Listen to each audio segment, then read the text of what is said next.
ஆண்டவராகிய இயேசு கிறிஸ்துவின் பரிசுத்த நாமத்திற்கு மகிமை உண்டாவதாக.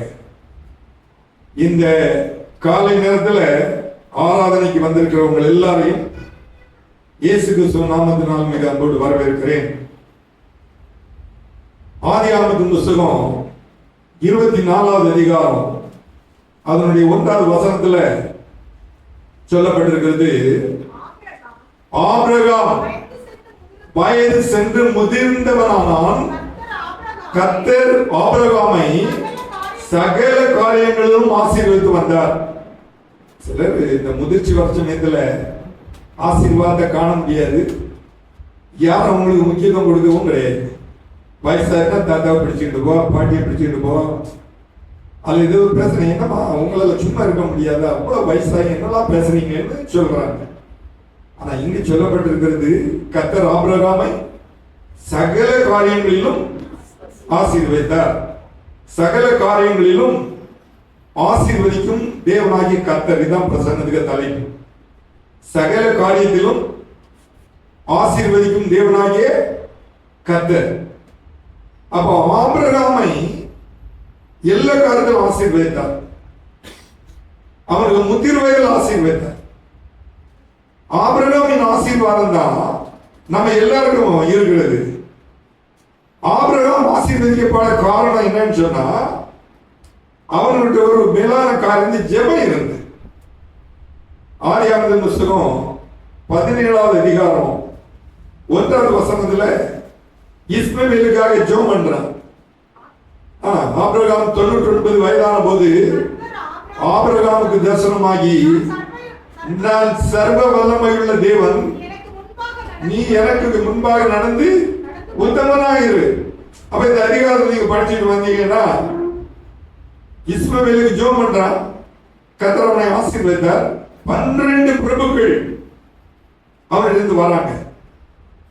ஆதியாகமம் 26வது அதிகாரம் 12வது வசனத்துல ஈசாக்கு விதைக்கிறான், கர்த்தர் அவனை ஆசீர்வதித்தார்.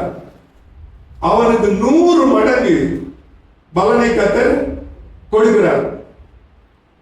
யாக்கோபு ஆதியாகமத்தின் புத்தகம் 41வது அதிகாரம்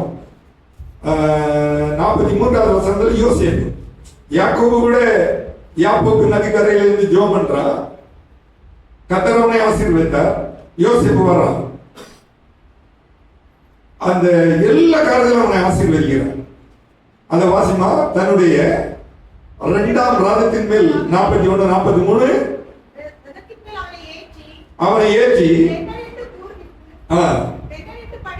தெண்டலிட்டு பணியுங்கள், அவனுக்கு முன்பாக பூர்வித்து எகிப்து தேசம் முழுவதும் அவனை அதிகாரியாக்கினார்.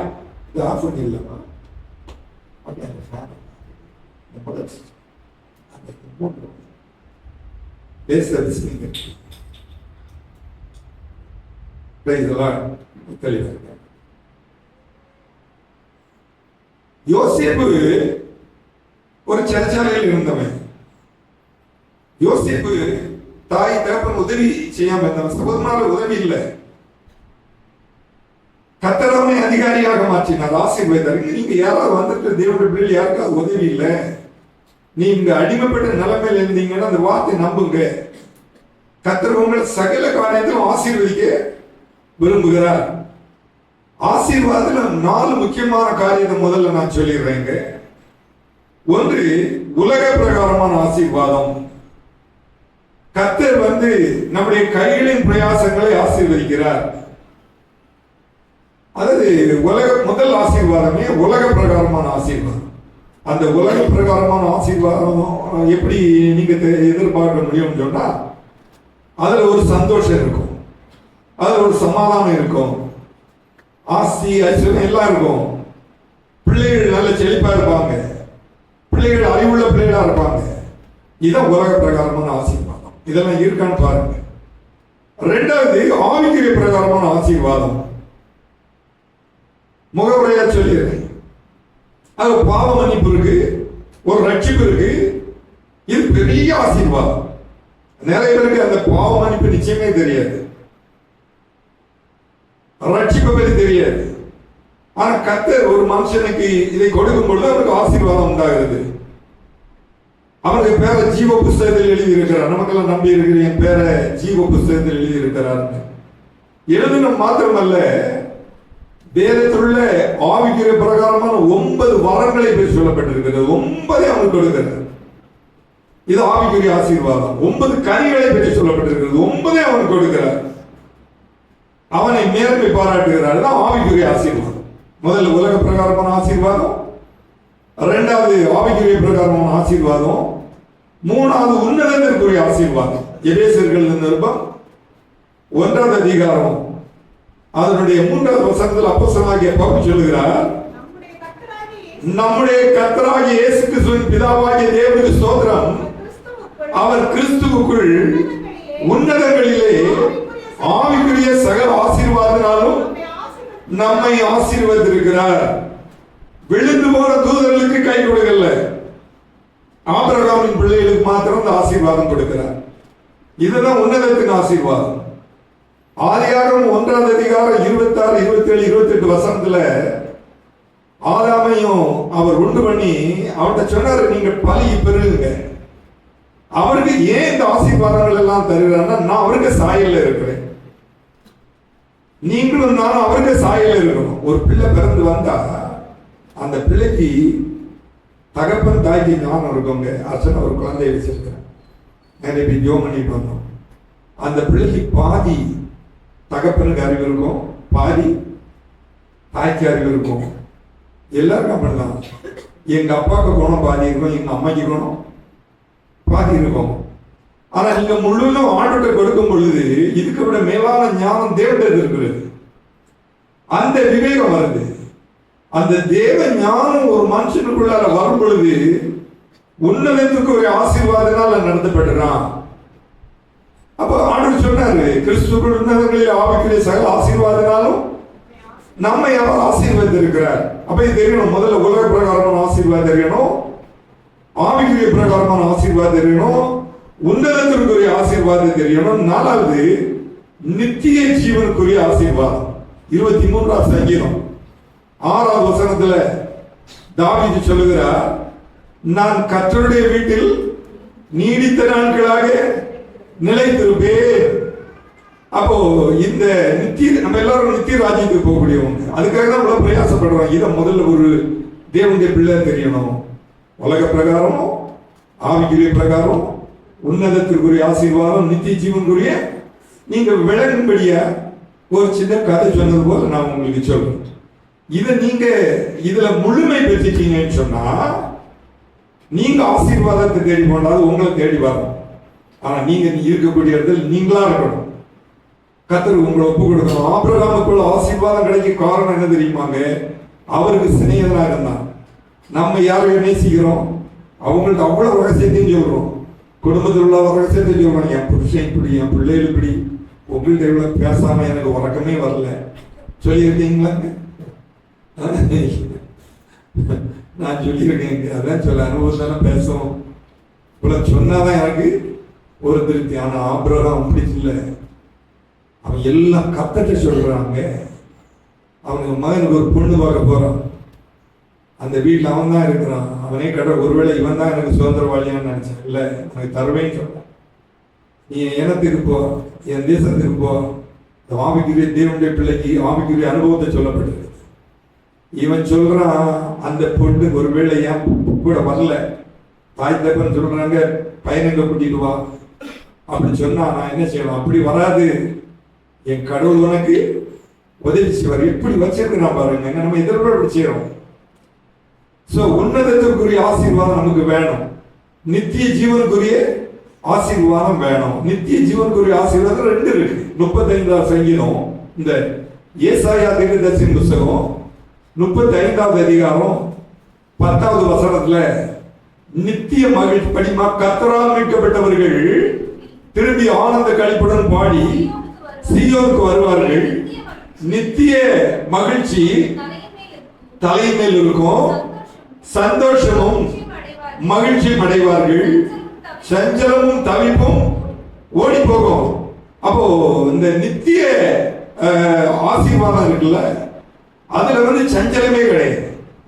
மற்ற எல்லா காரணமும் சேர்ந்து தான் வரும். உலக பிரகாரமான ஆவிக்குரிய பிரகாரமான ஆசீர்வாதம் சஞ்சலம், வேதனை, பாரம், மேடு, பள்ளம் வரும். ஆனா நித்திய ஆசீர்வாதம்னு வரும் பொழுது அதுல சஞ்சலமே வராது. எப்பவும் சந்தோஷம், மகிழ்ச்சியும் தான் இருக்கும். இதை உணர்ந்த பவுல் சொல்கிறார், பிலிப்பியருக்கு எழுதின நிருபம் 3வது அதிகாரம் அதனுடைய 20வது வசனத்துல, நம்முடைய குடியிருப்பு பரலோகத்தில் இருக்கிறது, அங்கே இருந்து கர்த்தராய் இருக்கிற கர்த்தராகிய இயேசு கிறிஸ்து என்னும் ரட்சகர் வர எதிர்பார்த்து கொண்டிருக்கிறோம். அப்போ நீங்க எல்லாம் நிரந்தரமான ஆசீர்வாதத்தை பெறணும். கர்த்தர் உங்களை ஆசீர்வதிப்பார். எல்லாரும் கரங்களை தேடி கர்த்தரை மகிமைப்படுத்துவோம். 4 காரியத்தை சொன்னேன். சொல்லுங்க பாப்பா. 1 உலக பிரகாரமான ஆசீர்வாதம், 2 ஆவிக்குரிய பிரகாரமான ஆசீர்வாதம், 3 உன்னதத்திற்குரிய ஆசீர்வாதம், 4 நித்திய ஜீவனுக்குரிய ஆசீர்வாதம். ஒரு ஆவிக்குரிய சபைக்கு எதுக்கு போறீங்கன்னா இதை அனுபவிக்க தான் போறீங்க. இப்போ ஆசீர்வாதம்னா என்ன? ஆசீர்வாதம்னா என்ன நினைக்கிறாங்க? கார் இருந்தா, வீடு இருந்தா, பங்களா இருந்தா, வேலை இருந்தா, சுவை இருந்தா, குடும்பம் இருந்தா அதுதான் ஆசீர்வாதம் நினைக்கிறாங்க. அப்படிதானே? சொல்லுங்க. அப்ப நிறைய பேர் அப்படிதான் நினைக்கிறாங்க. இது ஆசீர்வாதத்தில் ஒரு பகுதி. இது நிரந்தரமான ஆசீர்வாதம் கிடையாது. ஆசீர்வாதத்தை 3 வகையா பிரிக்கலாம். புரியுங்க. 1 மனிதனால் வரக்கூடிய ஆசீர்வாதம், 2வது சத்துருவால் சாசனால் வரக்கூடிய ஆசீர்வாதம், 3வது சர்வ பலமுள்ள தேவனால் வரக்கூடிய ஆசீர்வாதம். 3 விதங்கள் ஆசீர்வாதம் பிரிக்கலாம். எல்லாரும் எழுந்து நிற்போம். எல்லாரும் எழுந்து நின்று கரங்களை தட்டி கதர் மயப்படுவோம். இந்த வார்த்தை உங்க உள்ளுக்குள்ள இருக்கும். எல்லாரும் கரங்களை தட்டுவோம். கர்த்தர் ஆசீர்வதிப்பார். இப்போ நம்ம என்ன நினைக்கிறோம்? கர்த்தர் என்ன நினைக்கிறார்? எனக்கு ஆசீர்வாதம் மனிதனால் வந்திருக்கிறதா, பிசாசுல வந்திருக்கிறதா, கர்த்தரிடத்தில் வந்திருக்கிறதா? இப்போ கர்த்தரிடத்திலிருந்து ஒரு மனுஷனுக்கு ஆசீர்வாதம் வர சொல்லி நிரந்தரமா இருக்கும். அதுதான் வேணும். அப்போ என்ன இந்த காரு, பங்கு, பைக்கு அதெல்லாம் இப்போ ஆசீர்வாதம் இல்லையா? அது ஆசீர்வாதம் தான் சஞ்சலத்தோடு கூடியிருக்கு. அங்க சஞ்சலம் இருக்கு. ஆனால் கர்த்தரிடத்திலிருந்து ஒரு மனுஷனுக்கு ஆசீர்வாதம் வரோம்னா சஞ்சலம் இருக்காது. உதாரணங்கள் எல்லாம் சொல்றேங்க. நீதிமொழிகளுக்கு எழுதின நிருபம் 10வது அதிகாரம் அதனுடைய 22வது வசனத்துல சொல்லப்பட்டிருக்கிறது, கர்த்தரின் ஆசீர்வாதமே ஐஸ்வர்யத்தை தரும், அதனோடு அவர் வேதனையை கொண்டார். மனுஷனிடத்திலிருந்து வரக்கூடிய ஆசீர்வாதம் வேதனை கொண்டு வருது. சாத்தானிடத்திலிருந்து வரக்கூடிய ஆசீர்வாதம் வேதனை கொண்டு வருது. ஆனா கர்த்தரிடத்திலிருந்து வரக்கூடிய ஆசீர்வாதம் வேதனை கிடையாது. முதல்ல ஆசீர்வாதத்தை உணருங்க. மனுஷன் புகழ்றான், முகஸ்துதி பண்றான், உங்களை போல ஆள் இல்லைன்னு சொல்றான். நல்லதா இருக்கு. ஆனா அது நிலைத்து நிக்காது. 1919வது வருஷத்துல எர்ணாகுளம் தேசிய நெடுஞ்சாலையில் ஒரு பெரிய ஆக்சிடென்ட் நடந்தது. அந்த உபவாசத்தை ரிப்போர்ட் பண்ணி நீங்களாம் உபவாசத்தை மறக்காதுங்க. வீட்டில் வேலை இல்லாம இருந்தா கண்டிப்பா சாட்டர்டே உபவாசம் இருந்து வாருங்க. ரொம்ப பிரயோஜனமா இருக்கும். கொஞ்ச நேரம் உபவாசமா வந்துருங்க. பிள்ளைகளுக்கு சொன்னேன், நீங்களாம் உபவாசமா வரணும்னு சொன்னேன். பலவீனமானவங்க சாப்பிட்டுருவாங்கன்னு சொன்னேன். நம்ம கொஞ்சம் பலவீனவங்க எல்லாம் வந்து நல்ல ஜோம் பண்ணணும். அது ஆசீர்வாதம். ஒரு அந்த எர்ணாகுளம் தேசிய நெடுஞ்சாலையில ஒரு 25 வயசு பிள்ளை, ஒரு 26 வயசு பிள்ளை, அவங்க பாய் ஃப்ரெண்டோட ஒரு நல்ல கார்ல வந்துட்டு இருந்தாங்க. ஆக்சிடென்ட் ஆகி ஸ்பாட்லயே அவுட். அந்த 25 வயசு பிள்ளை டாக்டர் அன்ஷிகா பீர்னு சொல்லி ட்ரிவாண்டத்தில், நம்ம பக்கம் தானே கேரளா, ட்ரிவாண்டத்தில். அவ தான் மிஸ் போட்டியில முதல்ல வரான். அவளுக்கு ஒரு ஃப்ரெண்டு அஞ்சனா சுதி, அவளுக்கு 26 வயசு. இவனும் வரா. இவங்க 2 ரொம்ப உயிர் தோழிகள் ஆயிட்டாங்க. இவங்க ஒரு டெக்ஸ்டைல்ஸ் திறக்க போனா 5 லட்சம் 4 லட்சம் காசு கொடுக்குறாங்க. இவங்க சிரிச்சா காசு, நடந்த காசு, அப்படி பணம் இவங்க கூட வருது. மனுஷனால் வரக்கூடிய ஆசீர்வாதத்தை சொல்ல பாருங்க. அவ்வளவு நல்லா இருக்கிறாங்க. ஒரு நாள் காலை நேரம் 4 மணிக்கு அந்த பாய் ஃப்ரெண்ட்ஸோட கார்ல வந்துட்டு இருக்கிறாங்க. ஆக்சிடென்ட்ல ஸ்பாட்ல 2 பேரும் அவுட்டு. அழுறான். ஐயோ நாங்க என்ன நினைச்சோம், எங்க போனாலும் தாய் தகப்பன் உனக்கு அழகு ஈடு என்ன உண்டுமா, இப்படிதான் சொன்னாங்க. மனுஷனால வரக்கூடிய ஆசீர்வாதம் நிக்காது. தேவனுடைய பிள்ளைகள நமக்கு கர்த்தரிடத்திலிருந்து ஆசீர்வாதம் வரணுங்க. கர்த்தரிடத்திலிருந்து ஆசீர்வாதம் வந்தா கர்த்தர் ஒரு நாள் கைவிட மாட்டார். இவங்க உலக பிரகாரமான எல்லாம் இருந்து இந்த அஞ்சனா சுதின்னு சொல்லக்கூடிய பிள்ளை மாடலிங். அவதான் மாடல். அவ எப்படி ட்ரெஸ் போடுறா, எப்படி பேண்ட் போடுறா, சட்டை போடுறா, அதை பார்த்து எல்லாரும் பண்றாங்க இல்லையே. அப்ப மனுஷனால் வரக்கூடிய ஆசீர்வாதம் சொல்றேன், அது வந்து வேகமா ஓடிடும். பிசாசனால வருது. யூதாவின் புஸ்தகம் ஒரே ஒரு அதிகாரம் தான் இருக்கு. வந்திருக்கிற தேவனுடைய பிள்ளைகள் உங்களை நீங்க கருத்தா கவனித்துடணும். அதனுடைய 14வது 15வது வேண்டாம் 16வது வசனம் படிங்க. இவர்கள் முறுமுறுக்கிறவர்களும் முறையிடுகிறவர்களும் தங்கள் இச்சைப்படி நடக்கிறவர்களுமா இருக்கிறார்கள். இவர்களுடைய வாய் இருமாப்பானவர்களை பேசும், தற்பழிவுக்காக முகஸ்துதி செய்வார்கள். நீங்களும் பிரியமானவர்களே, நம்முடைய கர்த்தராகிய இயேசு கிறிஸ்து அப்போஸ்தலன் சொல்லப்பட்ட வார்த்தைகளை நினைவு கூறுங்கள். இது எது பண்ணலாம்னா, ரெண்டாவது முகஸ்துதி பண்ணா எங்களுக்கு எது கிடைச்சிரும். இவங்க நல்லவங்க, அவங்க கெட்டவங்க, இவங்க மேலானவங்க, கீழானவங்க, ஏதோ ஒண்ணு பண்றாங்க இல்ல. இது யாருக்கு இருந்தோம்னா சித்திரவீடு இருந்து வருது. அந்த ஆசீர்வாதம் நிக்காது. அதுக்கு நிறைய ரெஃபரன்ஸ் எல்லாம் இருக்கு. ஆனா நான் இதோட நிறுத்திடுறேன். 3வது கர்த்தரிடத்திலிருந்து ஒரு ஆசீர்வாதம் வருது. கர்த்தரிடத்திலிருந்து ஒரு ஆசீர்வாதம் வர சமயத்தில் கர்த்தர் அவனுக்கு முதல்ல ஞானம் கொடுக்கிறார். நீங்க இந்த பிரசங்கத்துல எதுலையோ உங்களை தொட்டுன்னு சொன்னா நீங்க கரெக்டா உங்களை கரெக்ட் பண்ணிடணும். அதுக்குதான் பிரசங்கம் கேட்க வரீங்க. யாக்கோபின் புஸ்தகம் 1வது அதிகாரம் அதனுடைய 5, 6வது வசனத்துல உங்களில் ஒருவன் ஞானத்தில் குறைவுள்ளவனாக இருந்தால் யாவருக்கும் சம்பூர்ணமாய் கொடுக்கிறவரும் ஒருவரையும் கடிந்து கொள்ளாதவருமாகிய தேவனிடத்தில் கேட்கிறவன், அப்பொழுது அவனுக்கு கொடுக்கப்படும். அடுத்த வசனம், ஆனாலும் அவன் எவ்வளவாயிலும் சந்தேகப்படாமல் விசுவாசத்தோடு கேட்கிறவன், சந்தேகப்படுகிறவன் காற்றினால் அடிபட்டு அலைகிற கடலின் அலைக்கு ஒப்பா இருக்கிறான். அடுத்த வசனம், அப்படிப்பட்ட மனுஷன் தன் கர்த்தரிடத்தில் எதையாலையும் பெற்றுக் கொள்ளலாம் என்று நினையாதிருப்பானாக. கர்த்தர் வந்து ஞானம் தராரு. அந்த ஞானத்தை நீங்க பயன்படுத்தணும். கர்த்தரின் ஆசீர்வாதம். யோசேப்பு பயன்படுத்தினாங்க. அவனுக்கு சகோதரமார்கள் எல்லாம் ஆகாரம் வாங்க வந்திருக்கிறாங்க. இவனை வித்துட்டான். இதோட முடிஞ்சு இவனுக்கு கதையே தெரியாதுன்னு இருக்கிறாங்க. வருஷங்கள் சிலது கடந்து போச்சு. இவன் பிறகு ராஜாவாயாச்சு. இவங்க தோரணெல்லாம் மாறியாச்சு. பெரிய செயின் எல்லாம் போட்டிருக்கிறான். நல்ல வித்தியாசமா அந்த பார்வனுக்குள்ள எல்லாம் மோதிரங்கள் எல்லாம் போட்டிருக்கிறான். இவனை பார்த்தாலே பெரிய ஒரு மனுஷன். இவங்க எல்லாம் அடிமேல வந்து சாக்கெல்லாம் வச்சு நிற்காங்க. அவன் தண்டல் பணிகிறாங்க. இவன் தெரிஞ்சிட்டு, ஏய் நம்ம அண்ணன் மாதிரி தம்பி பாருங்க, நம்ம அண்ணன் நம்ம சகோதரமாரெல்லாம் வந்திருக்கிறாங்க. உடனே அவன் பிடிச்சி, டேய் நல்ல பேர் என்ன நீ என்ன வித்து போட்டலான்னு சிறையில் போட்டானா? இல்லைங்க. அவன் பார்த்துக்கிட்டு மௌனமா இருக்கான். கர்த்தரிடத்திலிருந்து உங்களுக்கு ஒரு ஆசீர்வாதம் வரும் பொழுது இந்த அனுபவம் உங்களை தொடரும். இந்த அனுபவத்துல நம்ம முந்திக் கொள்ளணுங்க. கடைசி நம்ம வெளிப்படுத்துறான்.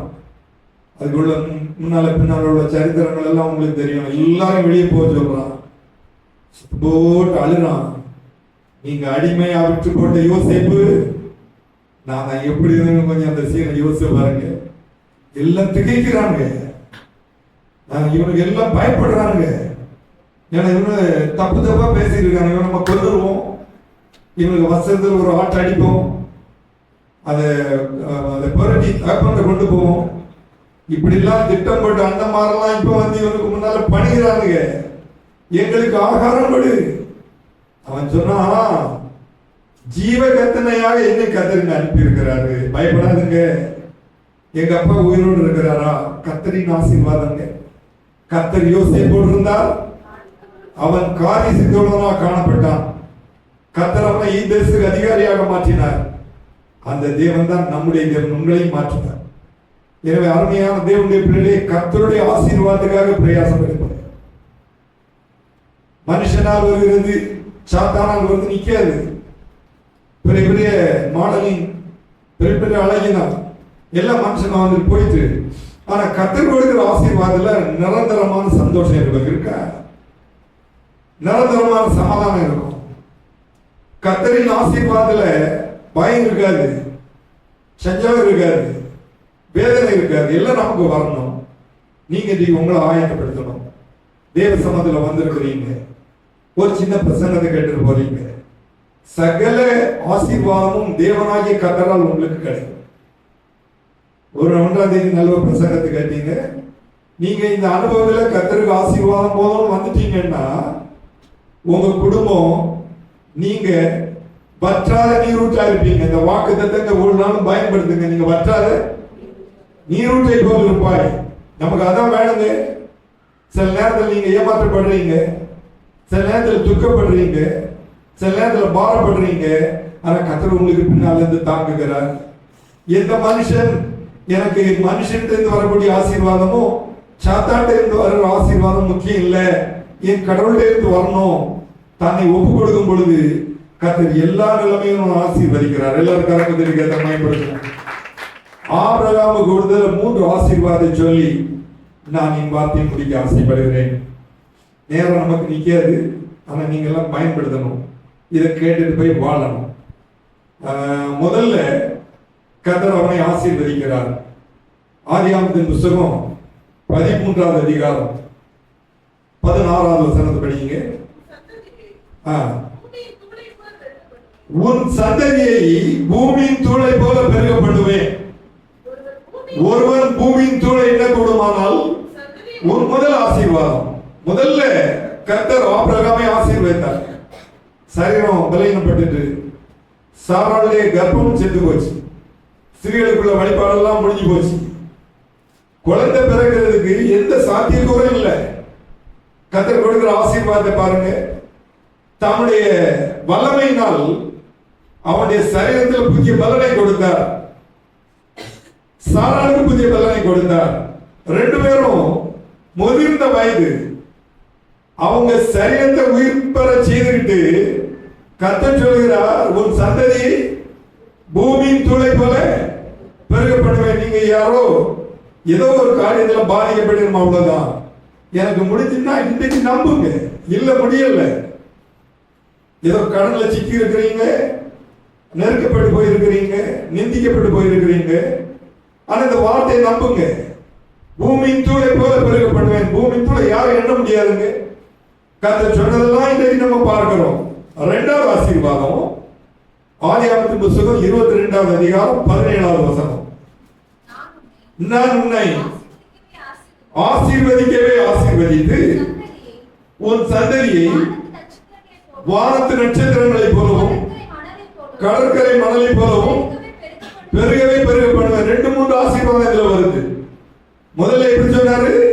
நான் பூமியின் தூளை போல பெருக பண்ணுவேன், வானத்து நட்சத்திரங்களை போல கடற்கரை மணலை போல. கொஞ்சம் மண்ணை அள்ளி கொடுத்து என்னடா என்ன முடியும், கொஞ்சம் உங்களை போல மண் இருந்தால் நீங்களும் நானே எண்ணிட முடியாது. ஒரு தடவையும் கவுண்டிங் வித்தியாசம் எண்ணிடவே முடியாது. ஆனா கர்த்தர் சொல்றாரு, அப்படி பெருக பண்ணுவேன். உன் சந்ததியார் தங்கள் சத்துருக்களின் வாசலை சுதந்திரித்து கொள்ளுவார்கள். நமக்கு சத்திரியாரு சாத்தான், அவனை எல்லாம் எடுக்க பார்க்கலாம். நீ நல்லா இருக்கிறது அவனுக்கு சித்தம் கிடையாது. நீங்க எப்பவுமே ஏதாவது ஒரு பிரச்சனை மாட்டிட்டு இருக்கணும். அவன் ஒரு மனுஷனுக்குள்ளால போயிட்டான்னு சொன்னா அவன் உடைத்து எழுந்துடுறாங்க. அவன் வரக்கூடாதுன்னா இப்படிப்பட்ட பிரசங்கத்தெல்லாம் நீங்க கேட்கறீங்க. எனவே தேவ சமூகத்தில் வந்திருக்கிற உங்களை ஆண்டு ஒரு நாளும் கைவிடவே மாட்டார்.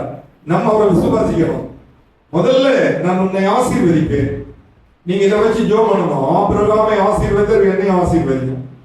கர்த்தர் ஆசீர்வதிக்கும் பொழுது அவருடைய வாக்குத்தத்தத்தை நிறைவேற்றுகிறார். கலாத்தியர்கள் நிருபம் 3வது அதிகாரம் 9வது வசனத்துல பவுல் சொல்லுகிறார், அந்தபடி விசுவாச மார்க்கத்தார் விசுவாசமுள்ள ஆபிரகாமுடனே ஆசீர்வதிக்கப்படுகிறார்கள். அப்போ ஆபிரகாம் எப்படி நம்பினாலும் விசுவாசித்தாலும் நீங்களும் கர்த்தரை நம்பணும். இரண்டாவது ஆசீர்வாதம் ஆதியாகமம் 12வது அதிகாரம் 1வது வசனம் படிமா. கர்த்தர் ஆபிரகாமை நோக்கி உன் தேசத்தையும் உன் இனத்தையும் தகப்பனுடைய வீட்டை விட்டு புறப்பட்டு நான் உனக்கு காண்பிக்கும் தேசத்துக்கு போ,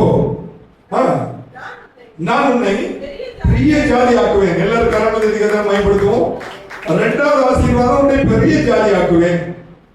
விக்கிரக ஆராதனை தகப்பன் அந்த குடும்பத்திலிருந்து வாரான். கர்த்தர் இந்த பேசனோட நான் அப்படி நம்புறாங்க. அப்படி நம்பி எல்லாம் விட்டுறான். எல்லாம் விட்டு கர்த்தர் காண்பிப்படி தேசத்துக்கு வாரான். அவங்க காலத்துல தங்கமும் வெள்ளியும் கல்லு மண்ணு போல இருந்தான். அந்த அளவுக்கு கர்த்தர் ஆசீர்வதித்தார். அவனுக்கு ஒரு குறைவே இல்லை. அதாவது சில நேரத்தில் சுயநலத்துக்காக எனக்கு ஆசீர்வாதம் வேணும், மேன்மை வேணும், நான் உயரணும், அதெல்லாம் நம்ம கேட்கலாம். ஆனா அது கொஞ்ச நாள் போயிடும். ஆசீர்வாதம் சொல்லுங்க, முதல்ல நீங்க நல்லா இருப்பீங்க, உங்களால 10 பேர் ஆசீர்வதிக்கப்படுவாங்க. நீங்க மாத்திரம் இல்லை, நான் சொல்றேன் இல்லையா, நீங்க சர்ச்சைக்கு வரும்பொழுது ஒரு ஆத்மாவையாவது ஆதாயப்படுத்துங்க. எத்தனை பேர் சொல்ல முடியும் நான் ஒரு ஆத்மாவை ஆதாயப்படுத்தினேன்னு? டே கூட ஒரு சின்ன தங்கச்சி யாரை கூட்டிட்டு வந்திருக்கிறாங்க, பார்க்க சந்தோஷமா இருக்கு.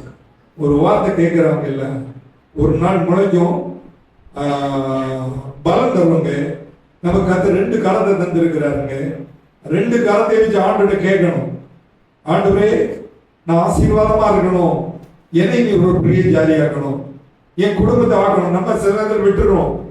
இப்படிப்பட்ட செய்திக்கு நம்ம முக்கியத்துவம் கொடுக்கறது கிடையாது. நான் இப்படிப்பட்ட செய்தியை நேசிக்கிறேன். நம்ம சபையில வரக்கூடிய எல்லா தேவனுடைய பிள்ளைகளும் ஆசீர்வாதமா இருக்கணும். ஆசீர்வாதத்துக்கு வேண்டிதாங்க நமக்கு வரோம். சர்ச்சைக்கா வேதத்தை நம்பி வரோம். சரி, ஜோபரசன் அழுறாங்க, அவங்க வேதனையெல்லாம் கொட்டி தீக்கிறாங்க. பாஸ் இதெல்லாம் சொல்லியிருக்கு, எனக்கு நிரந்தரமா இல்லையே, என்ன நல்ல வாழ முடியல. நல்லா வாழுவீங்க. இஸ்ரேல் நாட்டுல 2 கடல் இருக்குங்க. ஒன்னு கலிலேயா கடல், இன்னொன்னு சவக்கடல். இந்த டூரிஸ்டர்ஸ் எல்லாம் போறாங்க இல்ல, $1 மீனை $10 வித்து விடுவாங்க. ஜூஸ் ரொம்ப புத்திசாலி. அவன் என்ன சொல்றான்னா, இது நாங்க கலிலேயா கடல்ல இருந்து பிடிச்ச மீன், எங்க பிடிச்சிட்டு வந்தாலும் இறக்குமதி வச்சுக்கணும் பண்ணிட்டு கூட, நாங்க இது கலிலேயா கடல்ல இருந்து பிடிக்கிறோம், விசேஷமான மீன். உங்க பைபிள்ல சொல்லி இருக்கு, இந்த கலிலேயா கடல் சொன்னோன்னா எத்தனை $100 வச்சுக்கா சம்பாதிக்கிறாங்க. இந்த கலிலேயா அந்த யோர்தான் நதி வந்து கலிலேயா கடல்ல விழுது. அங்க நல்ல மீன் எல்லாம் இருக்கு. அது வர வழியில நிறைய நீர் பாசனத்துக்கு நான் படிச்சிருக்கேன், அந்த வரலாறு எல்லாத்துக்கும் பயன்படுது. இன்னும் ஜோர்தான் நதி வந்து சவக்கடல்ல விழுது. அந்த சவக்கடல்ல ஒருத்தன் போனா கீழே போக மாட்டான், அது எங்கேயும் விடல, அது அங்கே வெளியே வச்சுக்கிட்டு அதில் மிதக்கதான் செய்யறான். ஆனா ஒண்ணு ஆசீர்வாதமா இருக்கு, ஒண்ணு ஆசீர்வாதம் இல்லாம இருக்கு. நம்ம வாழ்க்கையில நமக்கு 2 பாகம் இருக்கு, ஒரு நெகட்டிவ் பாசிட்டிவா இருக்கு.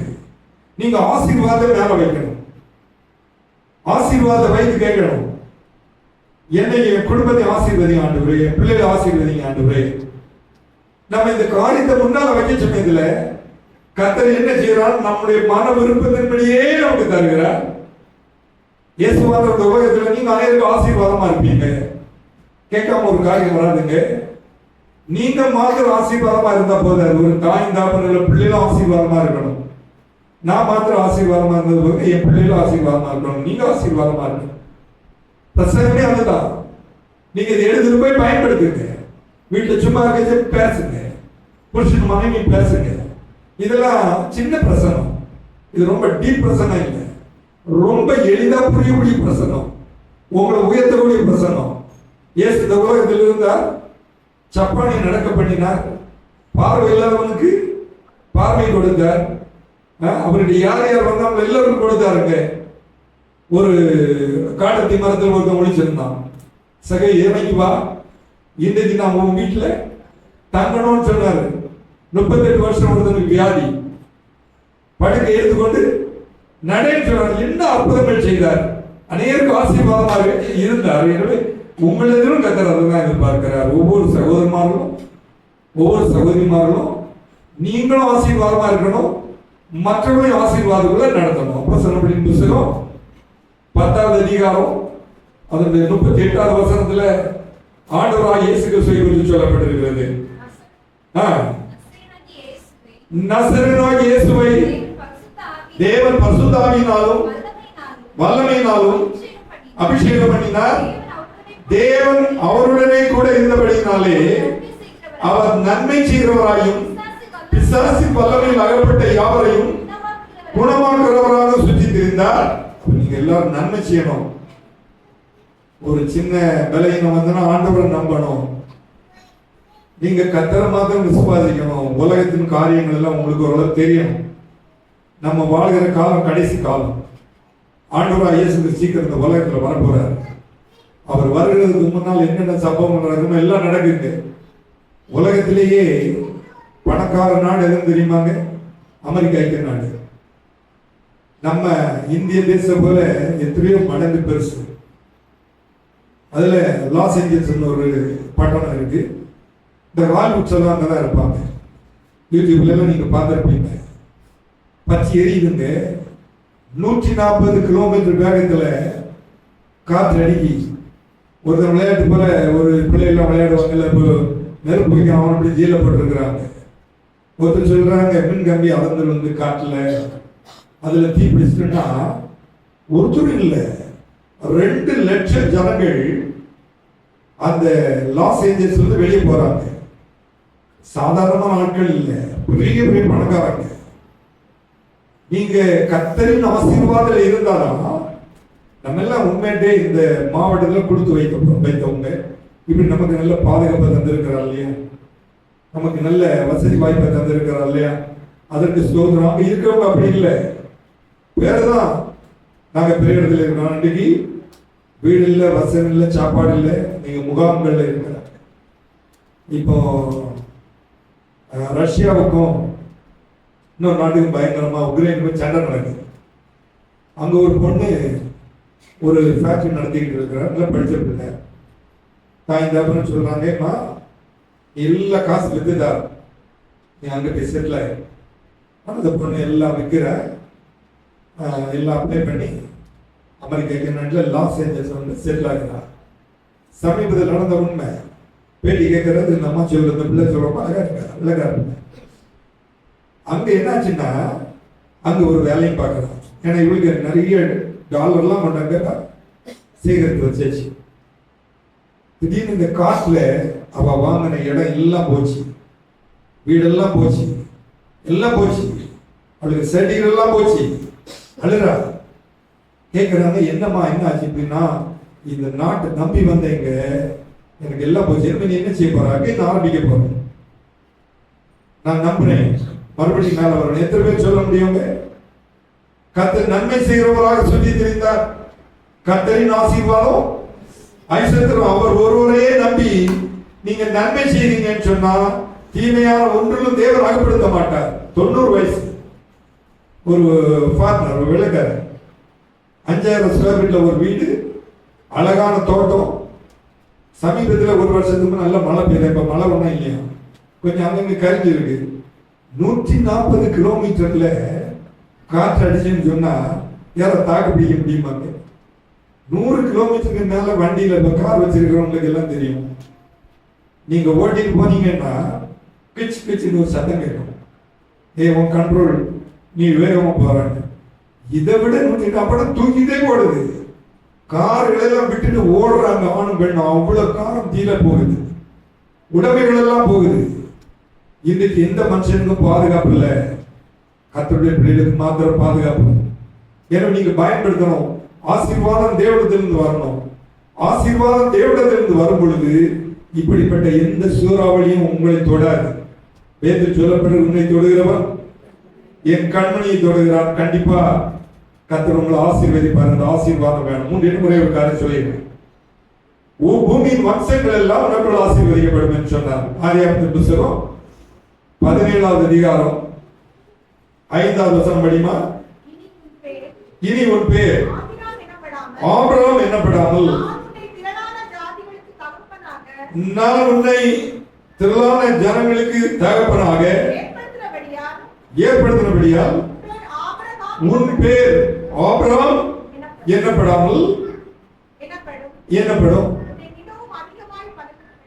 உன்னை மிகவும் அதிகமாய் பல்லு பண்ணி மறுபடியோட படிமா 5வது வசனம் படி. இனி உன் பேர் ஆபிரகாம் என்னப்படாமல் நான் உன்னை திரளான ஜாதிகளுக்கு தகப்பனாக ஏற்படுத்தினபடியால் உன் பேர் ஆபிரகாம் என்னப்படும். நம்ம எல்லாம் ஒரு காலத்துல அடிமையா இருந்தோம். ஆண்டவர் அழிய சூழ்நிலை இப்ப கர்த்தர் அவரோட சமத்தில் கொண்டு வந்து நம்ம எல்லாம் ஞான ஸ்நானம் பெற்று பரிசுத்தாவி பெற்று அவரோடு ஐக்கியப்பட்டிருக்கிறோம். அப்போ மனம் போல வாழறதுக்கு அல்ல, நம்ம இஷ்டப்படி ஜீவிக்கிறதுக்கு அல்ல. நம்ம மனம் போல வாழ்ந்தோம்னா சாபம் வந்துடும். ஏன்னா எல்லாருமே ஆசீர்வாதத்தை கேட்குறீங்க. நம்ம கர்த்தருடைய ஆசீர்வாதத்துக்கு நம்மளை ஒப்பு கொடுத்து அவருடைய சித்தத்தின் இடத்தால் தான் நான் சொல்லப்பட்ட ஆசீர்வாதங்களால் நம்ம மேல வந்து பலிக்கும். உபாகம் 28 அவருடைய சத்தத்துக்கு உண்மையாக செவி கொடுப்பாய், ஆனால் பூமியில் உள்ள சகல ஜாதிகளிலும் உன்னை மேன்மையாக வைப்பேன். வாளாக்காமல் தலையாக்குவேன், கீழாக்காமல் மேலாக்குவேன். நான் உன்னை விட்டு விலக மாட்டேன், கைவிட மாட்டேன். இதெல்லாம் பலிக்கணும்னு சொன்னா அவருடைய வாக்கு தத்தத்தை அப்படியே பிடிக்கணும். ஒரு துன்மார்க்கன் கர்த்தருக்கு பயப்படாம மனம் போற போக்குற போனவனுக்கு தெரியாது. சந்ததியில பார்த்தா எல்லாம் சாபமா இருக்கும். சாபத்தை குறித்து ஒரு வசனம் சொல்லப்பட்டிருக்கிறது. யாத்திராமத்தின் புத்தகம் 20வது அதிகாரம் அதனுடைய 5வது வசனத்தை படிங்க. நீ அவைகளை நமஸ்கரிக்கவும் சேவிக்கவும் வேண்டாம். உன் தேவனாகிய கர்த்தராய் இருக்கிற நான் எரிச்சலுள்ள தேவனாய் இருந்து என்னை பயக்கிறவர்களை குறித்து பிதாக்களுடைய அக்கிரமத்தை பிள்ளைகளிடத்தில் 3ஆம் 4ஆம் தலைமுறை மட்டும் விசாரிக்கிறவராக இருக்கிறேன். பாருங்க, சாபம் இருக்கு, ஆசீர்வாதம் இருக்குங்க. சாபத்துக்கு ஒருபடி மேலதான் ஆசீர்வாதம் இருக்கு. ஆபிரகாம் ஆசீர்வதிக்கப்பட்டான். அவனுடைய சந்ததிகளே நம்ம ஆசீர்வதிக்கப்பட்டிருக்கிறோம். இயேசு இந்த உலகத்தில் வந்தாரு.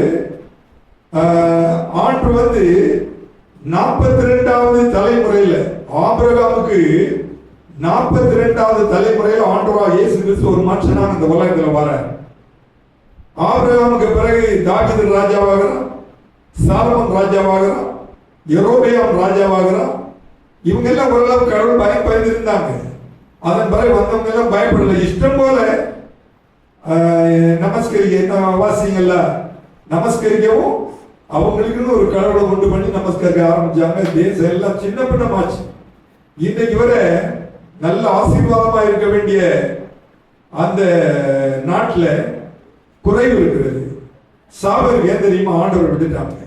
அருமையான தேவனுடைய பிள்ளைகளே, நீங்களும் நான் அவரை மாத்திரம் பின்பற்றோம். அவருக்கு மாத்திரம் முக்கியத்துவம் கொடுப்போம். அப்ப அவருக்கு மாத்திரம் முக்கியத்துவம் கொடுக்கும் பொழுது கர்த்தர் தம்முடைய ஆசீர்வாதத்தினால நம்மை நிரப்புவார். ஆண்டவர் வந்து நீங்க ஆலயத்தை நேசிங்க, ஆலயத்துக்கு வாருங்க. ஓய்வு நாள் 10 மணினா எல்லாரும் வந்துருங்க. இன்னைக்கு கூட நான் நோட் பண்ணேன். 10:15 10:45 கொஞ்சம் அன்பா சொல்லுங்க, முந்தி வாங்க. நீங்க முந்தி வந்து உங்களை நீங்க ஆயத்தப்படுத்திக்கிடுங்க. இப்போ நம்ம 12 தான் ஆராதனை முடிஞ்சு வந்தீங்க. ஓரளவு 12 இன்னைக்கு கூட என்ன பிரச்சனை இருக்கு நம்ம சரி. நான் உங்களை சந்தோஷமா ஜோமன் இப்ப 10 மணினா வந்துருங்க. ஆராதனை எல்லாரும் பாடணும், எல்லாரும் காரங்களை தட்டணும், சந்தோஷத்தை இங்கிருந்து எடுத்துட்டு போனோம். கர்த்தர் உங்க கூட வருவார். உங்களுக்கு மனுஷனால ஆசீர்வதிக்கப்பட்டிருக்கிறீங்களா? சாத்தானால் ஆசீர்வதிக்கப்பட்டிருக்கிறீங்களா? சர்வ வல்லமையுள்ள தேவனால் ஆசீர்வதிக்கப்பட்டிருக்கிறீங்களா? சர்வ வல்லமையுள்ள தேவனால் ஆசீர்வதிக்கப்பட்டவங்கன்னு சொன்னா கர்த்தர் நிச்சயமா உங்களை ஆசீர்வதிப்பார், உங்க பேரை பெருமைப்படுத்துவார். நீங்க ஆசீர்வாதமாக இருப்பீங்க. தேவாலயத்துக்கு முக்கியத்துவம் கொடுக்கணும். இயேசு ஏன் நான் இதுக்கு சொல்றேன்னா, தேவாலயத்துக்கு வராருங்க. அந்த பல நாளா ஒரு அம்மாவுக்கு நிமிர முடியல, கூனி. அது நடந்து போனா அதுக்கு பேரே கூனின்னு கூடுவாங்க பைபிள்ல. அப்படித்தான் சொல்லப்பட்டிருக்கு. லூக்கா சுவிசேஷம் ஒரு வசனம் படிங்க, 13வது அதிகாரம் 16வது வசனத்துல, இதோ சாத்தான் 12 வருஷமாய் என்னமா சாத்தான் 18 வருஷமாய் கட்டி இருந்த ஆபிரகாமின் குமாரத்தி. ஆபிரகாமின் சரித்திரத்தை கேட்டுருவாருங்க. ஆபிரகாமின் குமாரத்தி ஆகிய இவளை ஓய்வு நாளில் இந்த கட்டிலிருந்து அவிழ்த்துவிட வேண்டியது இல்லையா? ஏன் இப்படி சொன்னாருங்க? இயேசு ஒருமுறை தேவாலயத்துக்கு வந்தபோது இந்த கூனியை பத்தி ஏன் சொன்னார் தெரியுமா? இவளுக்கு ஏன் ஆசீர்வாதம்? ஏங்க அதாங்க நிறைய பேர் பார்த்துக்கிட்டு நீங்களே சொல்லுங்க, நாம கேட்டுதான் போவோம். ஏன் உங்களை ஆபிரகாமின் மூலமாக இவளுக்கு ஆசீர்வாதம் எதனால? ஆபிரகாமுக்கு வேண்டி. நீங்க நல்ல தகப்பனும் தாய்மா இருந்தா உங்களுக்கு வேண்டி பிள்ளைகளை ஆசீர்வதிப்பாருங்க. நான் எத்தனை முறை சொல்லியிருக்கேன், நான் மகையெல்லாம் பிரசன்ட் பண்றோம்னா எங்க அம்மாவுக்கு ஆசீர்வாதம், எங்க அப்பா ஒரு நீதிமான் எல்லாம் மறித்து போயிடுச்சு. அவங்களை ஜெட் பண்ணதுக்கு நான் யாரும் இல்லை. அவன் தாய் வாழ்ந்துருக்கேன், நல்லா வாழ்ந்துருக்கேன், நமக்கு இவ்வளவு புதிச்சு வந்திருக்கு. நான் என் பிள்ளைகளெல்லாம் என்ன போல ஆசீர்வாதமா இருக்கு, என்னோட ஆசீர்வாதமா இருக்கு. பிள்ளைகளெல்லாம் ஊழியம் செய்யணும். அக்ஷர பிரசன்ட் போறவரை கூட அப்படி 2 வார்த்தை பேசலாம், சந்தோஷமா தான் இருக்கு. அவங்க வேலைக்கு போயாச்சு, எங்க இருந்தாலும் கத்தர் ஆசீர்வாதம். நீங்களும் அப்படிதான் இருக்கணும். வந்திருக்கிற ஒவ்வொரு தேவனுடைய பிள்ளைகளும் ஒவ்வொரு வாரம் நான் சொல்ல தீர்மானம் பண்ணுங்க, நல்ல தகப்பன்மாரா இருக்கணும். உங்களுக்கு கிடைக்கிறதே உங்க மனைவி பிள்ளைகளுக்கு கொடுக்கணும். உங்க காசு அந்நியர்களுக்கு போகக்கூடாது. சகோதரிமார்களுக்கும் சொல்றேன், வேலை முடிஞ்ச நேரம் வீட்டுக்கு வாருங்க, இன்னொருத்துல போய் கதை பேசாதுங்க. ஆசீர்வாதம் எங்கேயோ போயிடும். ஏன்னா நீங்க ஆபிரகாமின் பிள்ளைகள். வாலிபர்களுக்கு சொல்ல பெற்றார்கள் கீழ்படியுங்க, சின்ன பிள்ளைகளுக்கு சொல்ல நல்ல படியுங்க. இந்த அனுபவத்தை நீங்க உங்க வாழ்க்கையில கடைபிடித்தீங்கன்னு சொன்னா ஆபிரகாமுக்கு உண்டான அவ்வளவு ஆசீர்வாதத்தையும் கர்த்தர் உங்களுக்கு தருவார். அதாவது தகப்பன் நல்லா இருந்தா தகப்பனுக்கு ஆசீர்வாதம் பிள்ளைக்கு கிடைக்குங்க. ஏய், இவ அர்ச்சனா விஜயகுமார் பிரதருக்க மகா கலெக்டர் ஆபீஸ் போட்டு தெரிஞ்சவங்க, நம்ம விஜயகுமார் பிரதருக்க மகா ஸ்டாலின் இப்ப நம்ம முதல் மந்திரி இல்லையா? இவனுக்கு அடையாளம் யாருங்க? கருணாநிதி இல்லையா? அவனுக்கு மகன் இவருக்கு உதயநிதி, அவனுக்கு அடையாளம் யாரு? ஸ்டாலின். தகப்பனுடைய பெயரை வைத்து மகனுக்கு ஆசீர்வாதம். அப்போ ஆபிரகாமுக்கு ஆசீர்வாதம் நமக்கு. ஆனா அவரை போல நம்மளும் வாழணும். அவன் தேவனுடைய சிநேகிதனா இருந்தான். கத்திரத்துல மாத்திரம் ஆசீர்வாதத்தை கேட்டான். அந்த ஆசீர்வாதம் நமக்கு இருக்குது. உங்க பேர பிள்ளைகள் காப்பாற்றணும்னா நீங்க தேவனுடைய பிள்ளைகளா இருக்கணும். முதல்ல நீ ஆயுதப்படு, பிறகு உனக்கு ஒரு கூட்டத்தை ஆயுதப்படுத்து. பிள்ளைகளுக்கு மரியாதை வாரது பெற்றாரின் மூலமாக, நமக்கு மரியாதை ஆபிரகாமின் மூலமாக தேவன் பார்த்துக்கிட்டே இருக்கிறார். அதனால ஆபிரகாம் எப்படிலாம் கர்த்தரை கீழ்ப்படிந்து வந்தாரோ நீங்களும் நானும் அப்படி கீழ்ப்படிந்து நம்ம ஒப்பு கொடுப்போம். தீமோத்தேயு பவுல் எழுதும்போது என் உத்தம குமாரனாகிய தீமோத்தேயுவே, அடையாள புஸ்தகமாகிய பவுலுங்க. தீமோத்தேயுவை பற்றி வாசி பார்த்தீங்கன்னா அடையாள புஸ்தகமாகிய பவுல். இந்த தேவசனத்துல வந்துட்டு போறீங்க. ஆபிரகாமுக்கு உண்டான எல்லா ஆசீர்வாதத்தையும் கர்த்தர் உங்களுக்கு கொடுப்பார். நீங்கள் சகல காரியத்திலும் ஆசீர்வதிக்கப்படுவீர்கள் என்று சொல்லி நான் என் வார்த்தை முடிக்கிறேன். கர்த்தர் இந்த வார்த்தையை ஆசீர்வதிப்பார். எல்லாரும்